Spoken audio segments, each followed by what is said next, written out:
Watching your own YouTube channel ECSS. This video is on फ़लस्तीन। ये फ़लस्तीन के issue पे है। बेसिकली ये इसका पार्ट 3 है। इसके पहले दो पार्ट्स में हमने ये सारे टॉपिक्स को कवर किया था। हमने जाना था कि जो इसराइल फ़लस्तीन में कॉन्फ्लिक्ट है इसकी ओरिजिन्स क्या हैं, ठीक है। उसमें हमने ऑटोमन एम्पायर को डिस्कस किया था, हमने ज़ायनिज़्म मूवमेंट को डिटेल में पढ़ा था। उसके बाद हमने बात की थी ब्रिटिश की जो रयाकारी है, किस तरह से डिफरेंट कम्युनिटीज़ के साथ डिफरेंट वादे किए गए, फिर कुछ की पासदारी की गई, कुछ की पासदारी नहीं की गई, हमने उसको देखा था। हमने डिटेल में बालफोर डिक्लेरेशन को पढ़ा था, साइक्स-पिको एग्रीमेंट को पढ़ा था, मैंडेट ऑफ पैलेस्टाइन के बारे में हमने बात की थी। उसके बाद हमने देखा था कि किस तरह एक सिस्टमेटिक तरीके से ज्यूज़ को जो यूरोप में थे उनको एक सिस्टमेटिक तरीके से फ़लस्तीन में बुला के बिठा दिया गया। फिर यूएन रेजोल्यूशन और 2 स्टेट सोल्यूशन की बात की थी। उसके नतीजे में जो अरब इसराइल वॉर्स हुए उनको डिस्कस किया था। फिर कैसे जो अरब इसराइल का कॉन्फ्लिक्ट था ये कन्वर्ट हो गया फ़लस्तीन इसराइल के कॉन्फ्लिक्ट में, हमने उसको देखा था।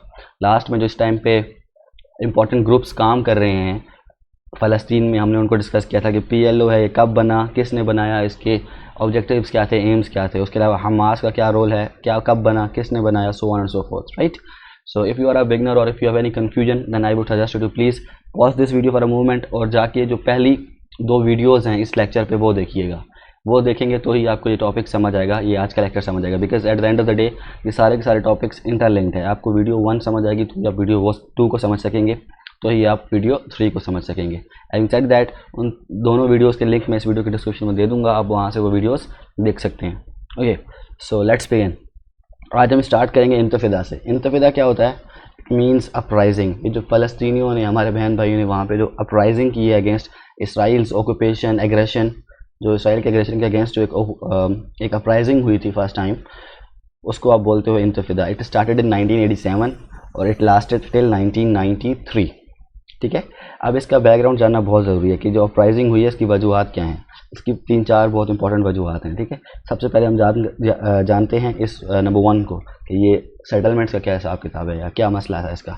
देखिए 1967 में वॉर होती है, इसराइल एनेक्स कर लेता है बहुत सारी टेरिटरीज़ को, जिसमें वेस्ट बैंक भी है और जेरूसलम भी है। अब इन दोनों जगहों पर मुस्लिम्स जो हैं वो मेजॉरिटी में हैं, मेक सेंस। अब 1967 के बाद इसराइल क्या करता है, यहाँ पे स्टार्ट करता है policy of settlements. That is कि यहाँ पर घर बनाने शुरू कर देता है ऐसे, ठीक है। घर वगैरह बना रहा है और जो अपनी इसराइल की पॉपुलेशन है यहूदी, उनको कह रहा है कि आप आएँ और आके यहाँ पर सेटल हो जाएँ, ठीक है। यहाँ पर आएँ, यहाँ पर सेटल हो जाएँ, हम आपको चीप रेट्स पे घर प्रोवाइड करेंगे, आपको सिक्योरिटी दी जाएगी, सो ऑन एंड सो फोर्थ। अब इसकी वजह क्या है? क्योंकि देखिए यहाँ पर है मुस्लिम मेजॉरिटी, वेस्ट बैंक में भी जेरूसलम में भी। तो जब यहाँ पे यहूद जाके सेटल होंगे तो एक डेमोग्राफी चेंज आएगा, ज्यूज़ की पॉपुलेशन बढ़ जाएगी, मुस्लिम्स की पॉपुलेशन कम हो जाएगी। क्योंकि यहाँ पे एक तो ज्यूज़ आके सेटल हो रहे हैं, लेकिन साथ साथ मुसलमानों को एविक्ट भी किया जा रहा है, मुसलमानों को यहाँ से ज़बरदस्ती निकाला भी जा रहा है, ठीक है। तो ये मुसलमानों की लैंड थी, यहाँ से मुसलमानों को निकाला जा रहा था, तो इवेंचुअली एक गम गुस्सा मुसलमानों में पाया गया।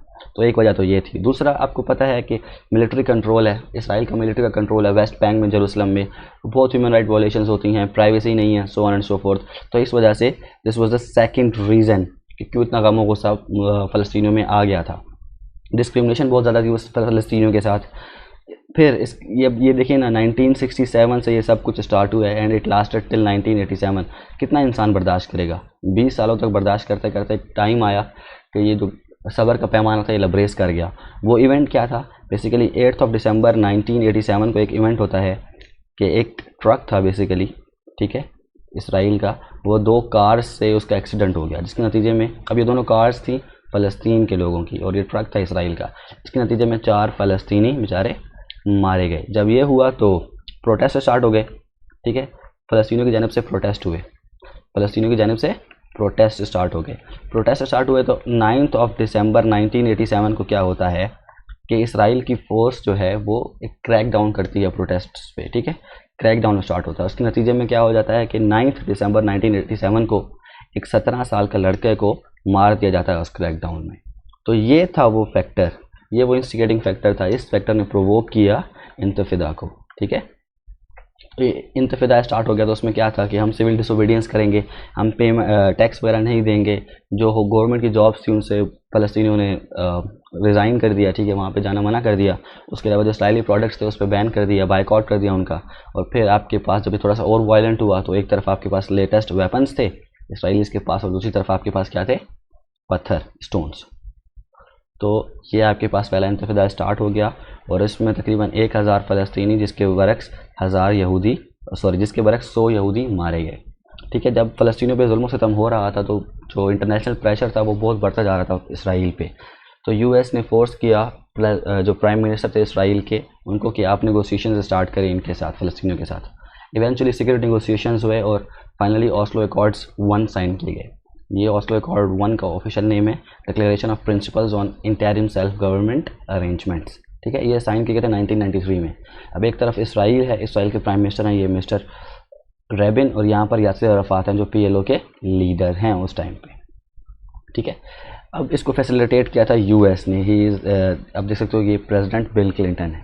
ठीक है, लेकिन हमास ने इस एग्रीमेंट को बहुत क्रिटिसाइज़ किया। उन्होंने क्या कहा, उन्होंने कहा कि आप फ़लस्तीन की कॉज को बेच आए हो, आप पूरे फ़लस्तीन को बेच आए हो इस एग्रीमेंट से। अब इस एग्रीमेंट में था क्या, हम उसके पॉइंट्स को डिस्कस करते हैं।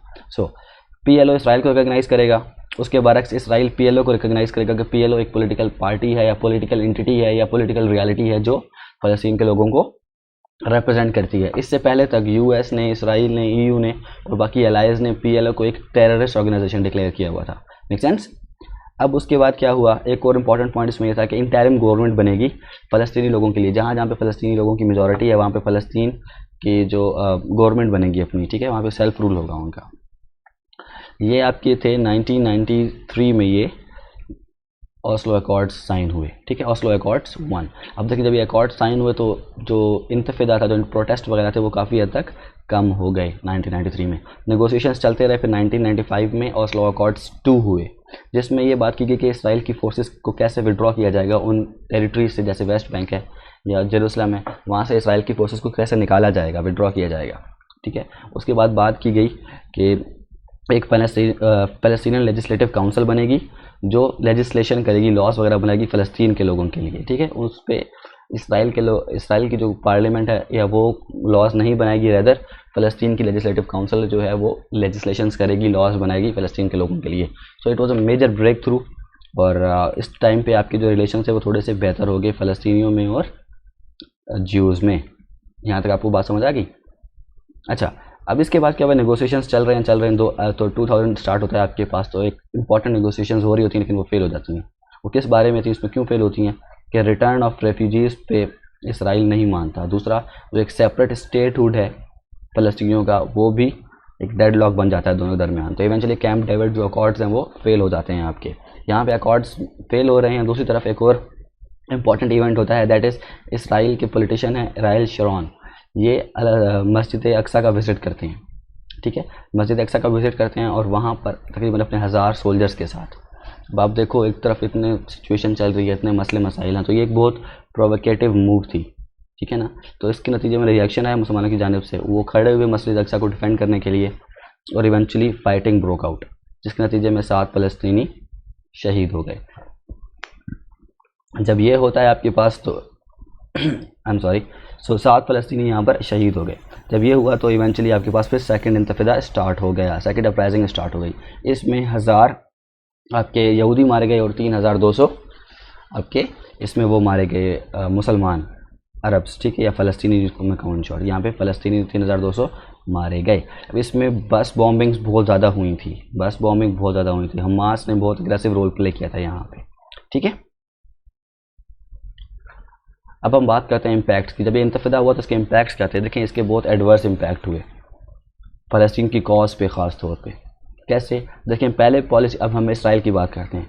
इसराइल की पहले पॉलिसी क्या थी कि जो इसराइल फ़लस्तीन का कॉन्फ्लिक्ट है ये जाए किसी एक रेजोल्यूशन पे, इसका कोई निकल आए सोल्यूशन। ठीक है, लेकिन अब शिफ्ट आया पॉलिसी में। शिफ्ट वो क्या था कि नहीं, अब इसराइल फ़लस्तीन का कॉन्फ्लिक्ट हमेशा रहने वाला, ये ख़त्म नहीं हो सकता, no matter what we do, so we have to manage the conflict. अब कॉन्फ्लिक्ट को मैनेज करना है, इस तरह से मैनेज करना कि कैजुअलिटीज़ जो इसराइलियों की हैं वो बहुत कम हो, और फ़लस्तीनियों की जो ये एक सेपरेट स्टेट का कॉन्सेप्ट है उसको दबा दिया जाए, ख़त्म कर दिया जाए। ठीक है, सो इन्होंने कहा कि अब 2 स्टेट सोल्यूशन की बात नहीं होगी, तो इनकी पॉलिसी में शिफ्ट ये आया। दूसरा, अल्ट्रा नेशनलिज्म आ गई इसराइल की पॉलिटिक्स में कि हम सेपरेट नेशन हैं और जो कुछ हमारे साथ हो रहा है गलत हो रहा है, सारा कुछ फ़लस्तीनी कर रहे हैं। ठीक है, तो बहुत ज़्यादा फ़लस्तीनियों को ब्लेम किया गया हर चीज़ पे।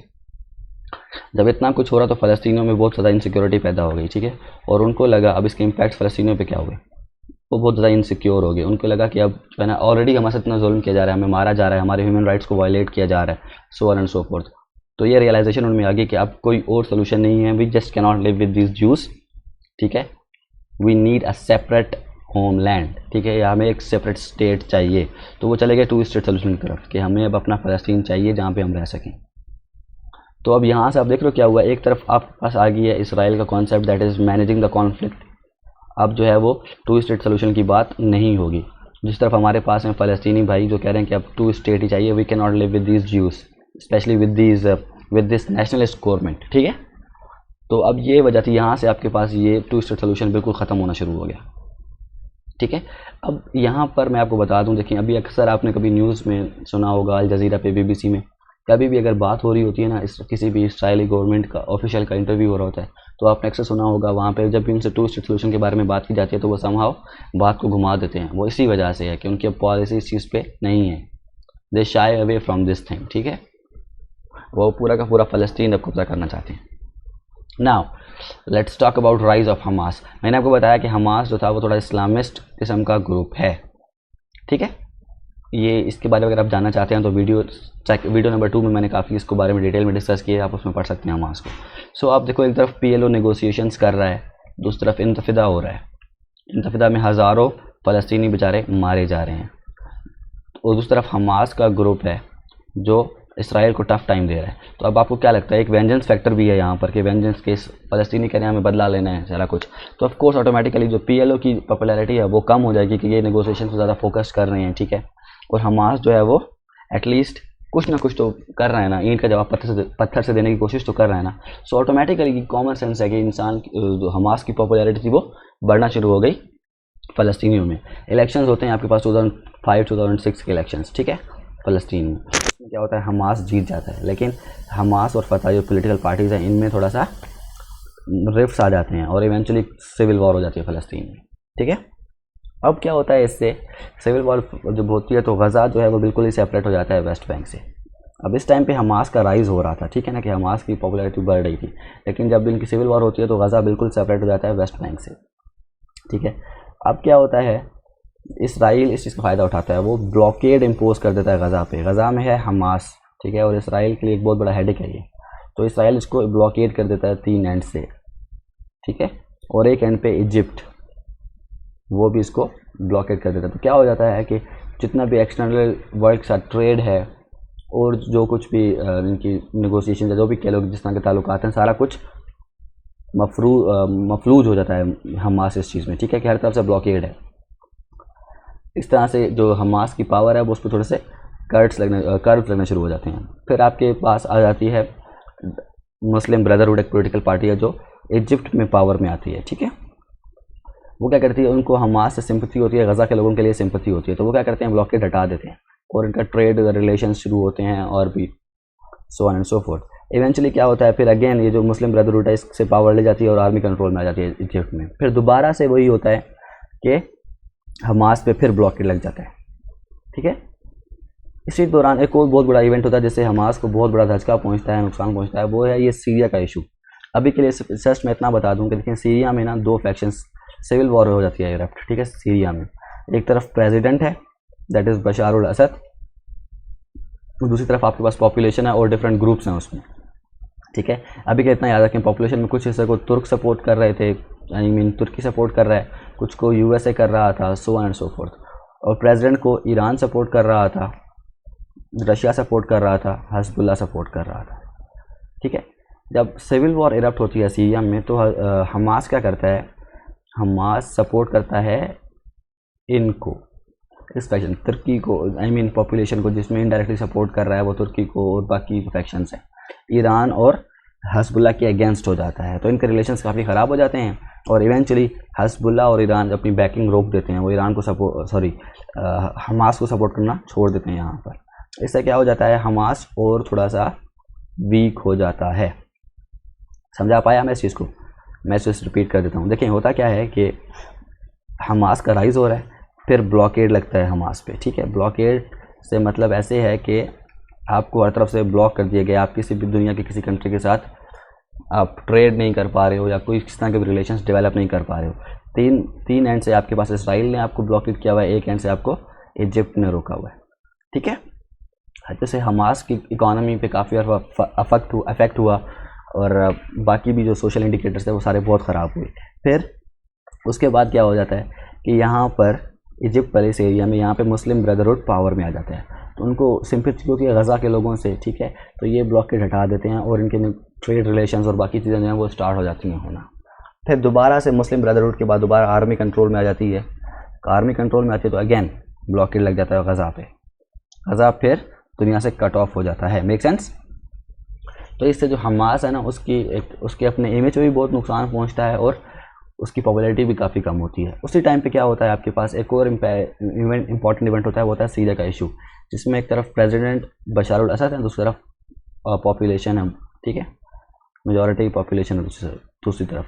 अब इस पॉपुलेशन के भी डिफरेंट फैक्शंस हैं, कुर्ड्स कोई और साइड पे थे, सारा कुछ, लेकिन अभी इसमें मत पड़िएगा, तो इसमें समझ आइएगा इतना कि एक प्रेसिडेंट को सपोर्ट कर रहा था ईरान, रशिया, पॉपुलेशन में तुर्की था, इधर यूएसए भी सपोर्ट कर रहा था एक डिफरेंट ग्रुप को, केएसए सपोर्ट कर रहा था किसी और ग्रुप को। तो हमास ने क्या किया, हमास ने प्रेसिडेंट को सपोर्ट नहीं किया, हमास ने इधर इनको सपोर्ट किया। अब सपोर्ट ऐसे नहीं कि आर्म्स वगैरह भेजे, जस्ट एक मोरल सपोर्ट जो होती है, ठीक है, मोरल सपोर्ट इस तरफ इनको पॉपुलेशन को की हमास ने। तो ईरान और हजबुल्ला जो ईरान का एलाय है, उनके रिलेशन ख़राब हो गए हमास के साथ। जब हमास के साथ रिलेशन ख़राब हुए तो हमास डिपेंड इन पे कर रहा था आर्म्स के लिए एंड सो फोर्थ, तो वो बैकिंग जो हमास को थी ईरान से, वो रुक गई, तो हमास इससे और भी वीक हो गया। अब उसके बाद लेटेस्ट डेवलपमेंट्स कुछ क्या हुई हैं ये देखें।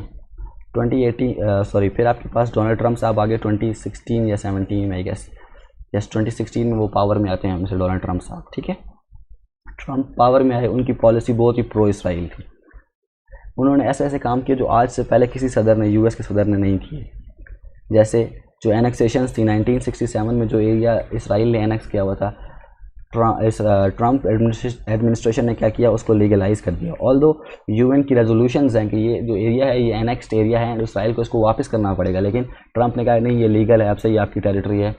तो गोलन हाइट्स को फिर खुशी में ना इसराइल ने उसका नाम रख दिया ट्रंप हाइट्स, ठीक है। दूसरी बात देखिए, जेरूसलम का स्टेटस, वो आपको मैंने बताया जेरूसलम एक बहुत इंपॉर्टेंट सिटी है, ठीक है। It is very important for Muslims, it is very very important for Christians, like wise बहुत इंपॉर्टेंट है ज्यूज़ के लिए। अब इसको यूएन के मुताबिक ये इंटरनेशनली एडमिनिस्टर सिटी होगा, जिसको इंटरनेशनली कोई इंटरनेशनल गवर्नमेंट एडमिनिस्टर करेगी, ठीक है। उसके अलावा बहुत से मुस्लिम कंट्रीज़ को मानते हैं कि ये जो है ना, ये जेरूसलम ये कैपिटल है फ़लस्तीन का, ठीक है। बहुत से मुस्लिम कंट्रीज़ ये मानते हैं। अब यूएस ने क्या किया, और लाइक कोई कंट्री दुनिया में का कंट्रीज़ ही हैं जो जेरूसलम को इसराइल का कैपिटल समझते हैं, बाकी सारे जो हैं वो तेल अवीव को मानते हैं कि वो इसराइल का कैपिटल है। अब ट्रंप साहब ने क्या किया, जब वो आए तो उन्होंने रिकॉग्नाइज़ कर दिया जेरूसलम को कि वो पूरा का पूरा इसराइल का कैपिटल है, पूरा जेरूसलम सिटी, ठीक है। और अपनी एम्बेसी भी शिफ्ट कर दी जेरूसलम में। याद रखिएगा, जो एम्बेसीज होती हैं वो किसी भी कंट्री की जो एम्बेसी होती है वो दूसरे कंट्री के कैपिटल में होती है। तो पहले एम्बेसी यूएस की थी तेल अवीव में, ट्रंप ने जेरूसलम को रिकॉग्नाइज़ कर दिया कि ये कैपिटल है इसराइल का, ठीक है, और फिर अपनी एम्बेसी को भी शिफ्ट कर दिया तेल अवीव से जेरूसलम में, ठीक है। तो ये मेजर डेवलपमेंट्स हैं अभी तक की। अब इसमें हम बात करते हैं कि इसके इम्पैक्ट्स क्या हुए हैं इस पूरे कॉन्फ्लिक्ट के। बहुत सारे रेफ्यूजीज़ बने हैं, टेररिज्म बढ़ी है, टेररिज्म दो तरीके से बढ़ी है। देखें, एक तो ये कि एक तरफ आपके पास ईरान है, हजबुल्ला है, ये सारे ग्रुप्स हैं versus Israel and so on and so fourth, Israel और उसके अलायंस, ठीक है। तो इतनी कश्मकश में ऑटोमेटिकली एक स्पेस मिल गई आईसिस को, अलकायदा को, कि वो ग्रो करे यहाँ पर। तो उन्होंने अपने काफ़ी स्ट्रॉन्ग फुट जमा लिए मिडल ईस्ट में, तो टेररिज्म बहुत बड़ा है इससे। दूसरा, टेररिज्म एक और तरीके से बढ़ा है, तो कैसे कि देखें, अलकायदा हो गया, आईसिस हो गया, ये सारे के सारे जो टेररिस्ट ऑर्गेनाइजेशंस हैं, ये क्या करते हैं, ये लोगों को इंटरेस्ट करते हैं, उनको बहलाते हैं कि देखें फ़लस्तीन में इतना कुछ बुरा कुछ हो रहा है, आप लोग आएँ, हम आपको जहाद में लेके जाएंगे, आप जाके फ़लस्तीन में जहाद कीजिएगा, ठीक है, अगेंस्ट इसराइल्स ऑक्यूपेशन।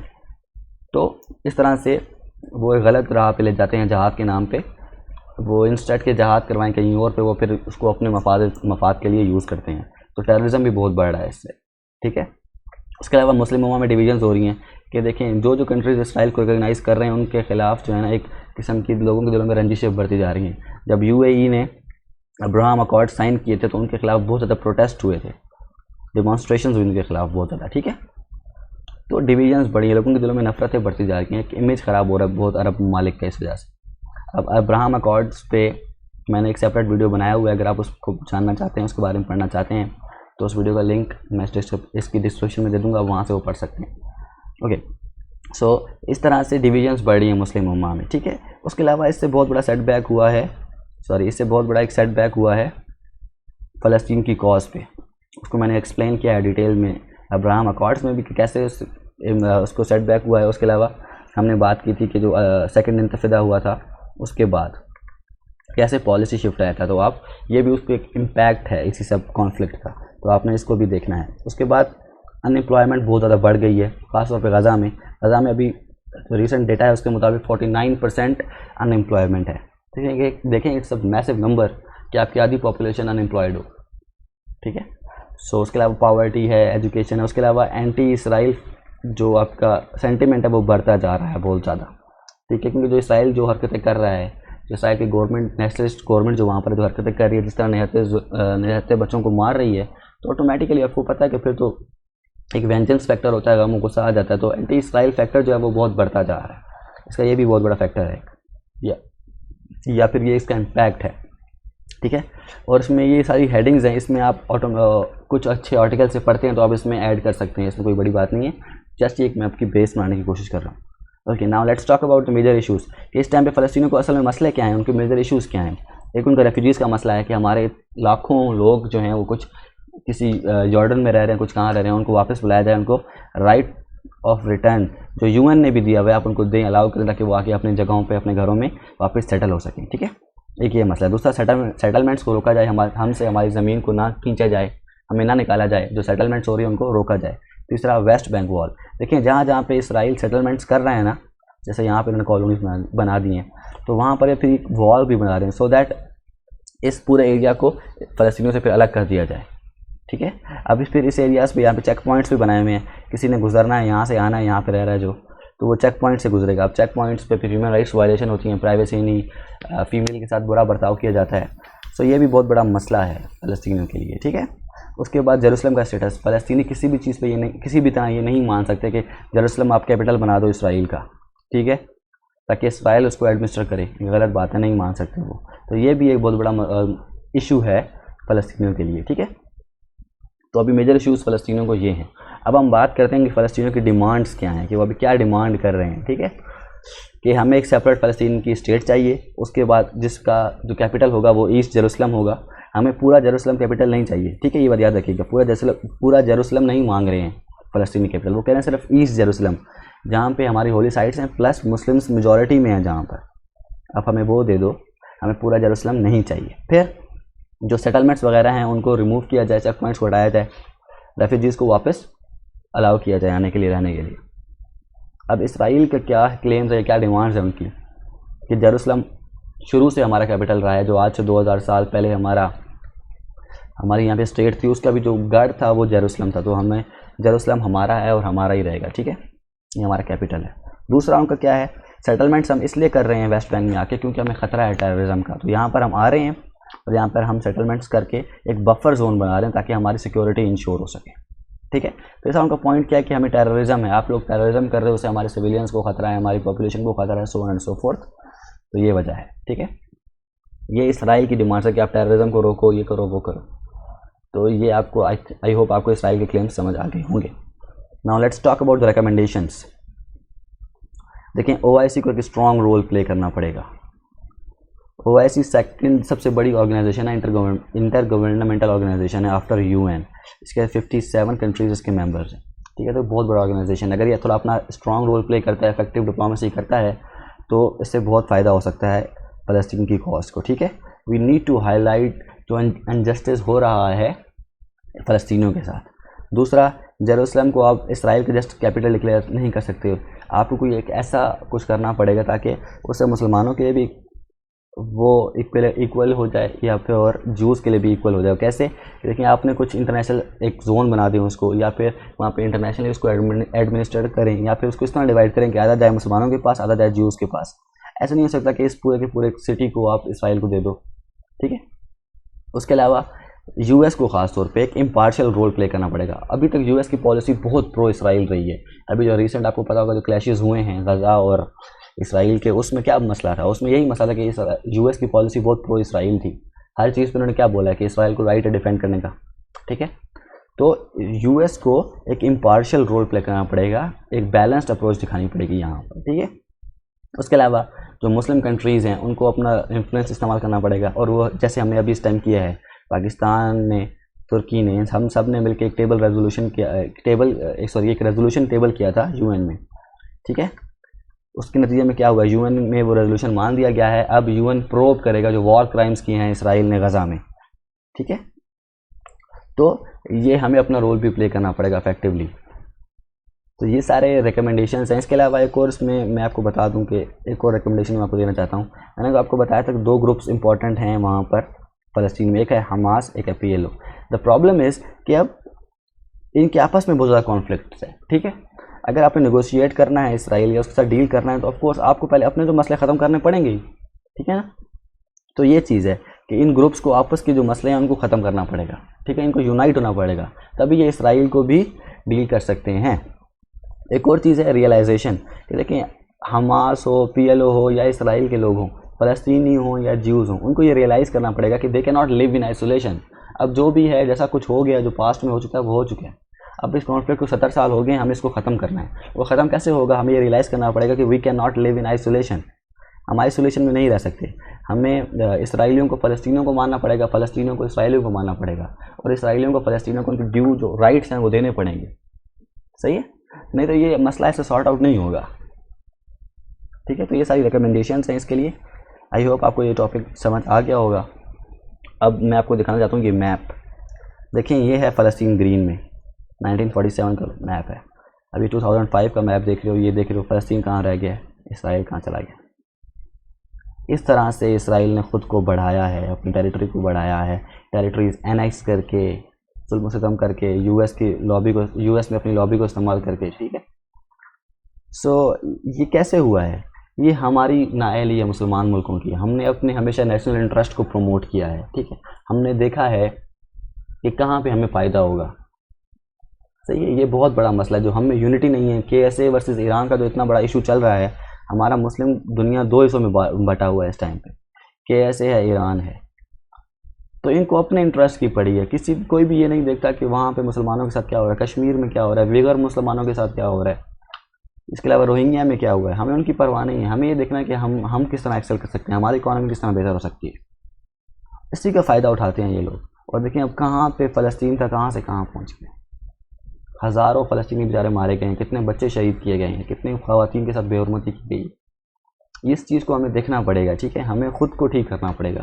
तो उसका कंक्लूजन एंड में यही है कि मुसलमानों को यूनाइट होना पड़ेगा, ठीक है। और हमें एक स्ट्रांगली जो है ना फ़लस्तीन के जो फ़लस्तीन का पॉइंट ऑफ व्यू उसको प्रोजेक्ट करना पड़ेगा इंटरनेशनल अरीना में, ठीक है। और US को, बाकी जो इंपॉर्टेंट कंट्रीज़ हैं उनको एक बाइस्ड रोल नहीं, रेदर एक इम्पार्शियल रोल प्ले करना पड़ेगा। आई होप आपको ये टॉपिक समझ आ गया होगा। अगर आपको कोई कन्फ्यूजन है, कोई इश्यूज़ हैं तो आप मुझसे पूछ सकते हैं कमेंट सेक्शन में। I try to answer. Thank you very much for watching this video. मिलते हैं नेक्स्ट वीडियो में, तब तक के लिए अल्लाह हाफ़िज़।